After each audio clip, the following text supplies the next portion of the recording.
This thing on? Am I good? My Wednesday night class, I'll be gone one more Wednesday night, and then we'll begin back. I've got another busy week. Preach here tonight, speak at Wellette tomorrow night, speak at Tompkinsville, Kentucky Wednesday night, teach here at Willow next Saturday for VBS, and then preach here next Sunday. So I'm trying to keep it all together. I told you we were going to start 1 Timothy today, but I began to study all of that, and I decided last night that I just wasn't ready to do that.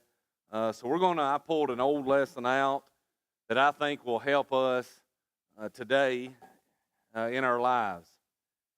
Hebrews chapter 12, verse 1 and 2 says, we are surrounded by a great cloud of witnesses, so therefore we're to lay aside the weight, the sin which doth so easily beset us, and run with endurance the race that is set before us, and we do that by looking to Jesus. But here's what I want us to think about just for a moment. The apostle, I don't know if Paul wrote this, really doesn't matter, but Paul compares Christianity to a race many times. He compares it to a sporting event that we are looking for the prize at the end. So I want you to think about this morning, Christianity, our lives, this church family, like a race. And we know that race is a marathon, something that it takes a while. It's not a sprint. It's something that we have to have endurance to do. But I want you to look at it more like this. I want you to look at Christianity, your life. I want you to focus on yourself. I want you to think about yourself, and in this race, as a Christian, I want you to look at it as a relay race. A relay race. You say, well, what's a relay race? Well, I'm not big in racing. You guys can tell I don't look like I run. But a relay race, you run, and so far, and then you pass that baton on to somebody else, right? And then they continue to run. Do you realize Christianity is a lot like that? Paul told Timothy in 2 Timothy 2:2, these things that you have heard from me, you commit them unto faithful men who in turn are able to teach others also. What is he saying? Paul says, Timothy, I'm passing this baton to you. Timothy, I want you to pass this baton to somebody else. And then I want them to continue to pass this baton so-and-so, so-and-so as you go along in life.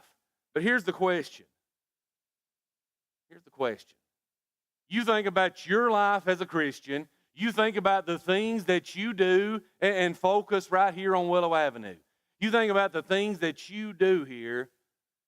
Is the next generation going to be ready to pick up where you left off? Is that a fair question? Let me give you some examples from the physical world. In the business world, I do business with a lot of different people. Cookeville Radiator is here in Cookeville, and then some of you may have been there, but I like to go there. I don't like to go there. I always spend a lot of money. But when a lot of things are tore up, I go there, and I talk to Howard. Howard's a good man, but Howard's about 75 years old. And pretty regular when I go in there, I will say, Howard, have you ever found anybody that's going to take your place? Oh, can't find anybody.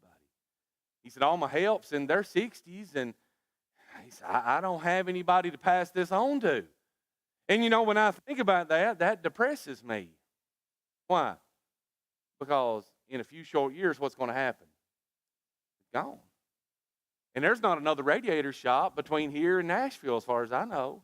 Nobody else. I've got other mechanics that I get to work for me from time to time that they're getting older. And man, the things that they do, they are excellent at what they do, but there's nobody coming up behind them. There's nobody to teach them the things that they need to know. Any of you know this guy? You know this guy, right? He sings a song, who's going to fill their shoes? Who's going to stand that? I can't sing it, so don't worry. But he sings the song, who's going to fill their shoes? And he's talking about these country music stars, and I mean, that's great. I'm glad people are continuing to sing and all that, but apply that to the church. Listen, there are people in this congregation that stand tall right now, that stand tall, that do an abundance of work, but if no one is trained to follow in their shoes, what happens? Be honest, church, what happens? Falls to the wayside. I was telling my Wednesday night class not long ago, I've got a family member that's involved in a congregation that had two elders. One of the elders was older and was in bad health, and they had not prepared. And the man died, and they were left with one elder, which you can't have one elder, and so therefore they had no elders for a time. What was the problem there? They hadn't stopped to consider who's going to fill their shoes. They had absolutely no plan in place. They had nobody coming up behind them that they were trying to work with to get them to see the things that maybe they needed to do to help them to be the person that they needed to be. Anyone ever heard of a mentor? There's all kind of programs all over the place, and a lot of it has to do with kids, and maybe you put them with someone that's older, and the purpose is to try to help that person to be a better person, to grow up and to learn and all of those things. Why don't we do things like this in the church? You ever wonder that? Number one, probably we just don't think about it, right? We're busy. I told you guys my schedule is driving me insane right now. Got so much going on. So sometimes we're busy and we just don't think about it. Number two, and this one's sad, sometimes people don't want to be taught anything, right? Sometimes people don't want to be mentored. Sometimes, especially like I said, when you're younger, you don't want anybody telling you anything, right? Any of you, when you were younger, did you think you knew everything? Nobody's going to admit to it, right? No, nobody had that problem. That's just me, I guess. But no, we do, right? Sometimes when we're younger, we don't want anybody telling us. But sometimes things that are even more sad than that is sometimes as we get older, we don't like the thought of somebody taking our place, do we? Be honest about that. Sometimes we don't want to teach somebody to do the things we do because we don't like the thought of us being replaced. Now, that's sad, church. That's sad. Because here's the reality. You are going to be replaced. Because every one of us sitting here, if Jesus Christ doesn't come back, we're going to die. And somebody's going to step up behind us to do whatever. Here's the thing I want you to understand. There's things that go on here on a weekly basis. So much good work is done. You, as a person that is doing that work, don't you want to see that work continue after your time is gone? Don't you want to see it flourish and grow and even become better after your time is gone? Yeah, I would hope so. What happens a lot of times? A lot of times these churches, they go along and they don't do anything like this. And what happens as the years go by? They just decline and decline. And nobody's been taught, instructed, motivated to do these other things, and therefore these things just don't get done. And before you know it, churches just kind of die out. And that is sad. And if you don't believe that happens, get out and drive around a little while. Do some visiting and see places that used to be 200 people now are 50 people. Now are 30 people. And it's all over the place. And one of the problems is we did not pass things along. There's not people coming along behind to step in someone else's shoes and to carry on the things that need to be done. The Bible says as iron sharpens iron, so a man sharpens the counsel of another. We help each other to be the people God wants us to be. God expects us to do those things for each other. I want to give you an example. Moses and Joshua. Was Moses a good man? Yeah. Of those on the face of the earth, there was none meeker, more meek than Moses. A great man. Was Moses a good leader? He didn't think he was going to be, but he wound up being an excellent leader. Now, near the end of Moses' life, was he in bad health? Think about that for a minute. Was he in bad health? When he died, the Bible says he could still see good. His natural vigor. I mean, he had energy. He was still in pretty good shape.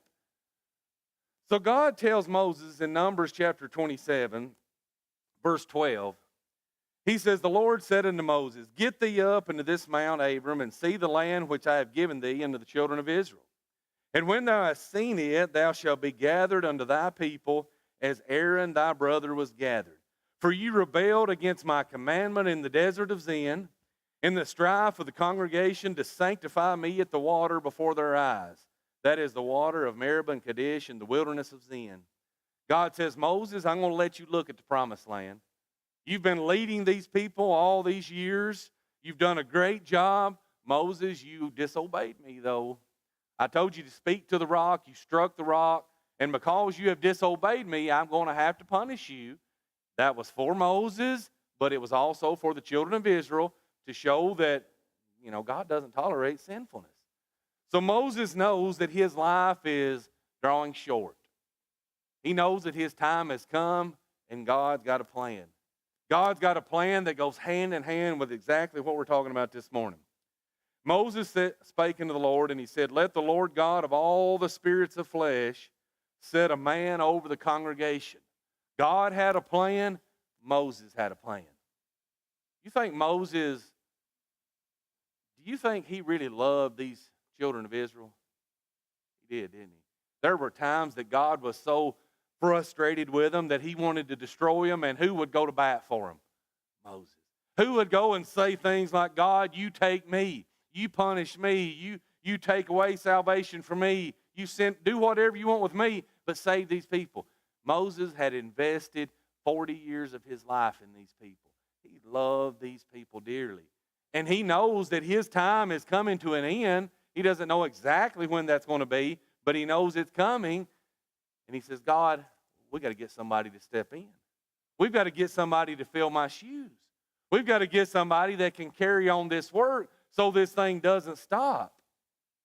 Well, verse 16, he said, set a man over the congregation. Verse 17, which may go out before them and which may go in before them, which may lead them out and which may bring them in, that the congregation of the Lord be not as sheep which have no shepherd. Again, Moses loved, I don't want these people to be without a leader. I want somebody that's going to be strong, somebody that's going to be courageous, somebody that's going to help them to be what they need to be. Well, the Lord said to Moses, you take Joshua. You take Joshua, the son of Nun, a man in whom is the Spirit, a man that does the will of the Lord, that has the right attitude about him. He says, and you lay your hands upon him. You appoint him to this work, and you do this before the people, in essence. And he set him before Eleazar the priest and before all the congregation, and he give him a charge in their sight. Moses does this before all the children of Israel. And God says, thou shalt put some of thine honor on him, that all the congregation of the children of Israel may be obedient. In other words, in all of this, God says, Moses, I want you to take Joshua, and I want you to mentor him to prepare him for what is coming before him. He says, I want you to do this so that everybody knows that you are doing this for him. I want the people to know that you approve of him. I don't want you to know, or I want the people to know that you have helped him, that you've instructed him, that you're going to advise him in all that he does. I want the people to follow him, God says. And Moses wanted the exact same thing. You see, that's what we should want as people of God. If you've worked, Ron Johnson's worked tirelessly to do this care group team thing. Someday Ron Johnson's going to be gone. Not gloom and doom, brother, but it's true. Someday he will. Somebody needs to pick up that slack. And I know for a fact he doesn't want that to fall through the cracks. I like to pick on you, Ron. He doesn't want that to fall through the cracks. So there's going to be a time that somebody's got to be prepared to do these things. A lot of times people just don't know what to do. They have to be instructed what to do. In this instance, Naomi and Ruth. Naomi was the mother-in-law of Ruth, and Naomi's boys died, and Ruth is left, and she doesn't know what to do. And Naomi says, just go back home. Ruth says, I need somebody to help me. I need somebody to guide me. I need somebody to show me what it is that I need to do. I need help. Brethren, there are people sitting in this assembly that have an abundance of talent, but they don't know how to utilize it. I can guarantee you that is true. They don't know where to put it. They don't know exactly how to do the things that maybe they are able to do. And those of you that are older, you can help them in that manner. What about the Apostle Paul? The Apostle Paul, did he know his life was short? Yeah. He said on occasion, the time of my departure is at hand. I fought a good fight. I finished the course. I kept the faith. He knew he was going to die. And the Apostle Paul had done an immense amount of work for the church. And he loved God's people. He loved to convert people. And he knew he was going to die, and he did not want that work to die with him. So what did he do? He picked out 2 young men, and he took them under his wing. Took them under his wing so much that he called them his children. These are my sons, Timothy and Titus. And everything that he did was to try to instruct them to carry this thing on into the next generation. You see, brethren, this thing is a very biblical thing. I'll give you another example, and this one is a little bit more sad, I guess. We're introduced to a lady in Acts chapter 9 by the name of Tabitha, and she's also called Dorcas. This was an excellent woman, a woman that worked wonders for God. And it just so happened that this woman died, and when this woman dies, all of these people are gathered around, and they have no idea what to do. In fact, when they gather around, they're bringing all of these things, and they're showing the apostles, this is what this lady did. Look at all the amazing things that she accomplished. But here's the problem I have with it. It seems that no one knew what to do now that she was gone. Is that the way that you would want things to be here? If it just so happened that tomorrow you're gone, would you want to leave knowing no one knew what to do then? I would hope not. I would hope no one would want to leave the church in that position. You see, Dorcas left, and it seems no one knew what to do. And yet, she was raised back to life. Perhaps that's one reason why she was raised back to life. No one there to fill her shoes. No one there to continue on with the work. I understand the biggest reason was to prove the word was of God. But let it not ever be said here, they're gone. They passed on. No one's there to follow suit. Brethren, I want you to go with me to the book of Titus. We'll spend just a little bit of time in the book of Titus. Things that you've heard through the years, but things that we've got to understand that God expects us to do. Titus chapter 2.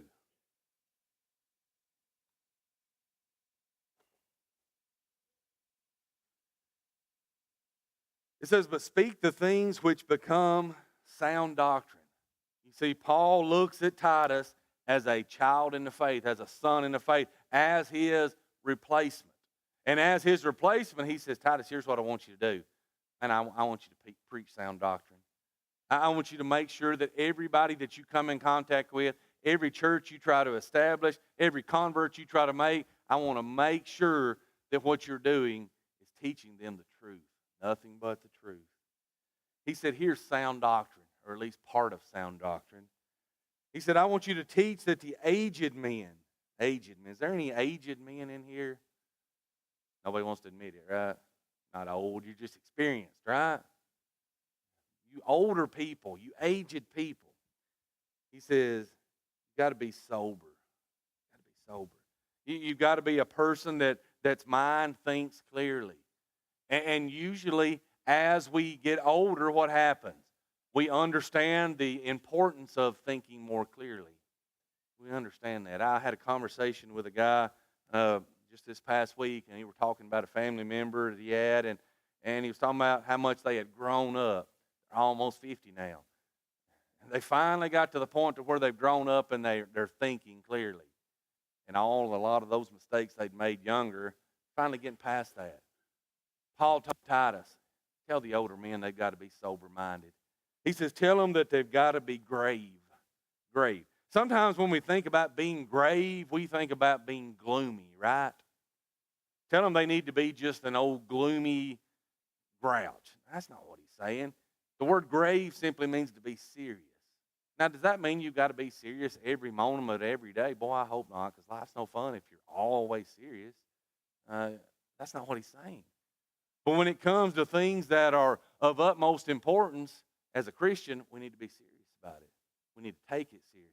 And usually, as we get older, what happens? We take things more seriously. If I ask this room, as you have got older, those of you that are there, do you think more about eternity now than you did 30 years ago? Yeah, everybody's shaking their head, yes. You learn that, right? You learn how serious things are. You learn how short time is. He says, teach people. Teach people to be like that. Teach them to be temperate, to have a hold of their life, to keep it together. He says, teach them to be sound in the faith. It's so important in this day and time especially, and I know maybe it's not any different than ever, but it seems like that today it's so important that we need to be sound in the faith. That we need to be a people that don't waver and go back and forth between opinions. Haltering between two opinions, that's what Elijah had a problem with the people on Mount Carmel. How long are you going to be between two opinions? Make your mind up and stand firm on it. Joshua said the same thing in Joshua 24. Can't be between two opinions. You got to choose. And when you choose, Joshua said, as for me and my house, will serve the Lord, Joshua 24:15. Be sound in faith. He says, be sound in charity or in love. He says, you understand what love is and what love means. He says, I want you to be sound in patience. As we get older, most of the time our patience comes along with it. Patience is made through experience and trials and hardships, and no doubt through our life we learn all of those things. And you say, so what? We know all of those things. Here's what Paul is telling Titus when it comes to these. He's telling them all of these things, and then he's going to go on to you older ladies, you do this, this, this, and then he's going to say this. You've got to teach these younger people that. You've got to teach these younger people. All of these things that I am expecting of you, it is your job as members of the Lord's church, as Christians, to pass those things along to those that are coming up behind you. Now, question is, do we do that? Sometimes what we do is we look at those that come up behind us and we just kind of talk about them, don't we? Well, they sure are making a mess out of that. You ever thought that? Boy, if I was them, I would. I might make a different decision, and I would. But here's what we think sometimes: I don't want to nose in their business. You ever thought that? I don't want to stick my nose where it doesn't belong. But I want you to look at what God is saying. God says, Titus, speaking through Paul, Titus, here's what I want you to teach. I want you to teach that this is the way people are to behave, and then I want you to get them to understand they have got to help those of you that are older. They have got to help those that are younger to get to that point in their life. Because sometimes we can't get there by ourselves. I have learned so much through the years because there's been some older preachers and older elders that have helped me, that have taken me places, that have gone with me to visit people, that have gone with me to study with people, that have pulled me aside and maybe I said something in a lesson maybe that wasn't just exactly right. And they wanted to help me to better myself. And I think maybe one of the reasons that I am what I am today, not maybe it is because people have been willing to do that. And sometimes it was hard to hear. Is it hard to hear sometimes when people come up to you and say, hey, you can improve by doing this, this, and this? It is if we've got pride, right? But if we realize that this person really loves us and they want to help us to get to where we need to be, then we will readily accept it. And we will cherish the fact that they love us enough to help us. I want you to look. Paul says, verse 3, the aged women, likewise, that they be in behavior that becometh holiness. You older ladies, Paul says, you need to act like a holy woman would act, like a woman of God would act. You say, well, what does that mean? You know what that means. People pretend they don't know what that means, and they try to say society changes what that means, but it doesn't. We understand what that means to be a woman of God. He says, not false accusers. You don't be a person that spreads gossip. Well, we could all be accused of that probably from time to time, couldn't we? You don't be that. He says, you're not given to much wine. You're not a person that is a drinker. You're not going to win anybody to Christ by being a person that goes with alcohol. You are to be a teacher of good things. Listen to verse 4. He says, you need to teach the younger women to be sober. To be sober. You older ladies, you can teach these younger ladies that are here at Willow Avenue that their mind needs to be clear and focused and not clouded. Does the world cloud young people's minds today? You better believe it does. Everything the world is throwing about our young people today is just, I'm amazed. I never thought I'd get tired of seeing the rainbow. You realize that? I never thought I'd get tired of seeing it, but June is Pride Month, and I am sick of seeing the rainbow. I'm sick of having it shoved down my throat constantly. What about our children? What about our young people that are growing up? I think I'm going to talk a little bit about that tonight. I'm not 100% sure yet, but our world has just changed so much. And we've got to have people that are going to stand up and help these that are coming along to realize those things, no matter how much they are pressed on you, no matter how much they're pressed on you, you can't give in to it. You can't give in. What happens if we don't help those that are coming up? What happens? They buy into the garbage. Why do you think so many people have bought into the garbage? Because we've done nothing, or at least very, very little. It's time we step up and do some of these things. It says you teach them to be sober. You teach them to love their husbands. And you think, how in the world would somebody not know how to love their husbands? If I went around this room and I asked you ladies, have you learned better how to love your husband through all of these years of marriage, what would you say? Miss Ellen, you learned how to love Morgan a lot better through 60-something years, didn't you? Learned a lot. And a lot of you have.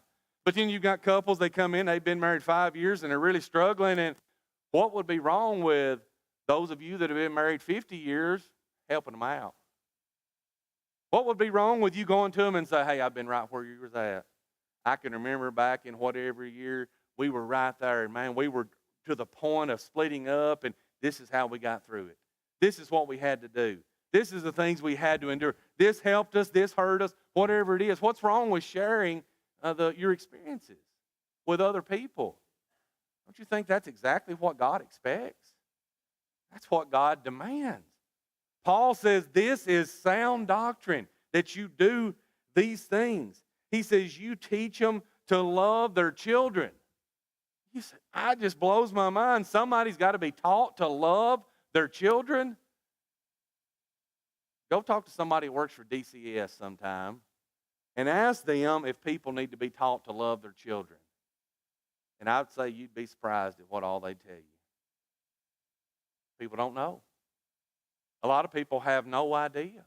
A lot of people grew up in bad situations, and then they have children of their own, and they just really don't know what to do. Isn't it time that maybe some of those in the church that are older step in and offer some words of wisdom, offer some guidance, take people under their wing and help them through? I think you know that that's exactly what Paul is saying. He says, I want you to teach these younger ones to be discreet, to be chaste, to be keepers at home. All of these things that we could look at if time permitted, and to be pure, to be a person that is respectful, to be a person, a mother especially, that is willing to take care of her home and to understand that that is her first and foremost job as far as God is concerned. The world does not teach that today. And if it's preached from the pulpit, people get upset and they don't like it. But listen, a woman's number one job is to be a keeper at home. Not saying she can't work, but But her number one job before anything else has got to be her home. If you don't believe that, go to 1 Timothy chapter 2 and read. Read. The woman will be saved in childbearing if she continues in faith, love, and hope, and all of those things. She'll be saved in doing the thing that God has designed that she do. No one can fill a mother's role in the home except a mother. Nobody. Us daddies, that's not what we're made for. I'm not good at fixing boo-boos. That's not me.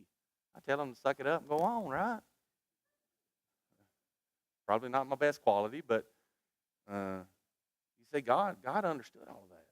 And God says, I want you that are older to teach these younger people this.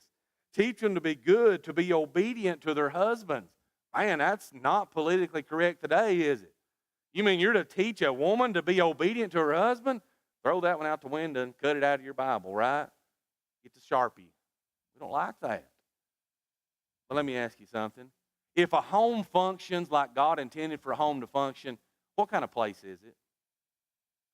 It's a great place, isn't it? Those of you that have been married 40, 50, 60 years, you could tell younger people, listen, we designed our home like God designed it. The wife, you could say, I've been submissive to my husband. My husband has been the spiritual leader. He's done it. And your home is what it needs to be. You could even say, hey, we tried it for a while this other way, and that didn't work. So we had to come back and do it God's way, and it worked. And it would be amazing how much could be accomplished if we would simply just do what God said. I'm about out of time. I preached this lesson years ago, I don't know, 7 or 8 years ago at Zion. Andy Paul probably remembers, maybe, I don't know. I preached this lesson, and when I got to the back door, one of my elders were there, Ted Gall, and he said, boy, that was a good lesson. I said, well, thank you. He said, now put it into action. I said, okay, what do you want me to do? I was just preaching a lesson, you know.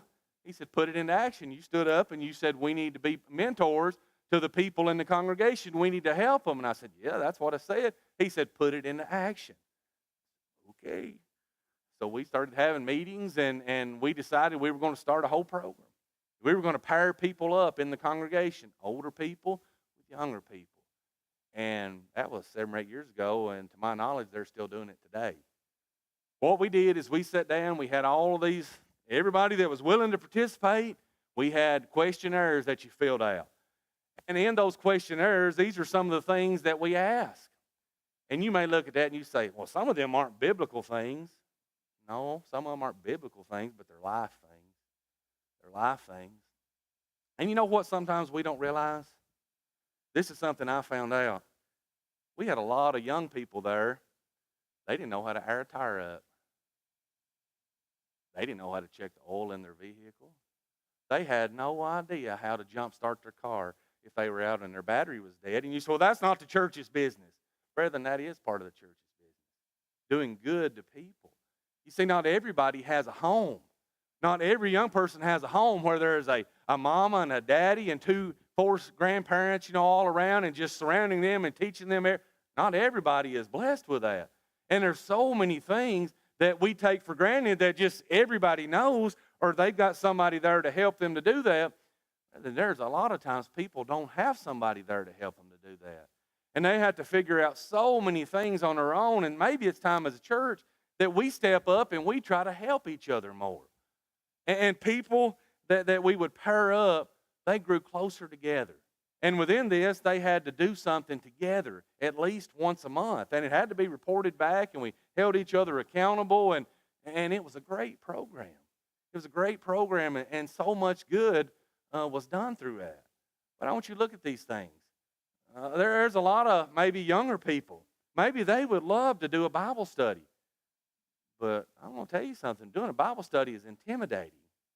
It's very intimidating to sit down across the table with somebody and you know that they may ask you a question that your jaw is going to hit the table, right? I don't know what to say to that. And it's okay. I don't know what to say to that. Maybe that's your answer. But maybe that's something that you could do. Maybe you've got somebody here, that young man that would like to learn to lead singing. But maybe they're a little bit timid. We got some pretty good songs. We had a pretty good one this morning, right? Pretty good one this morning. Maybe we could teach them how to do that. Maybe we've got some young men that Maybe you know they want to lead a prayer, but you can tell when they get up to lead a prayer, they're just scared to death. And maybe some of you older men pull them aside. Can I help you with that? Can I help you with that? Younger ladies, so many things, teaching classes. You think maybe the next generation is going to teach class like the one that's going on right now? They won't unless somebody guides them, right? They won't unless somebody encourages them. They won't unless somebody pulls them in there and say, hey, would you be interested in doing this in the future? Why don't you come with me? Why don't you come over to my house on Thursday night? We're going to work on all the material. We're going to get it cut out. We're going to prepare. And then Sunday morning, you come in there and we're going to teach these kids. You don't have to say anything. You just watch. And then maybe in a week or two, maybe you might be comfortable enough that you might want to step up and actually be a part of class. Isn't that how people learn? Yeah, that's how people learn. That's how people grow. That's how people get to the point that they can do all of these things. But it takes somebody like you to put them under their wing and to help them through. You realize successful people never get anywhere by themselves. Do we realize that? You will never be successful by yourself. You always got to have people with you along the way. Don't ever forget that. I appreciate your attention.